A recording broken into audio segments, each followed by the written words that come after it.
కూతురు దగ్గరకు వచ్చి, అమ్మా నాకు ఆరోగ్యం బాలేదు తల్లి అని చెప్పంటే, నాన్న ఇప్పుడు నీకు వచ్చిన కష్టం ఏమిటి? ఏం లేదమ్మా, ఈ ట్రీట్మెంట్కి కాస్త డబ్బులు కావాల్సి వస్తుంది, ఏదైనా సహాయం చేస్తావా? పెద్దోడు తగిలాను, వాడు కాదన్నాడు, రెండోడేమో కాలదన్నాడు, నువ్వన్నా సహాయం చేస్తావా? నాన్న నీకు కాకపోతే ఇంకెవరికి సహాయం చేస్తాను.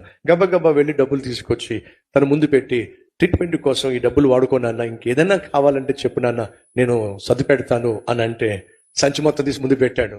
అమ్మా నాకు నిజంగా ఆరోగ్యం బాగోక కాదమ్మా, బుద్ధి ఏమిటో తెలుసుకుందామని చెప్పి పెద్దోడు దగ్గరికి వెళ్తే గెంటాడు, రెండోడు దగ్గరికి వెళ్తే గెంటాడు. నువ్వేమో ప్రేమతో అంగీకరించి ఆ ట్రీట్మెంట్ డబ్బులు ఇచ్చావు.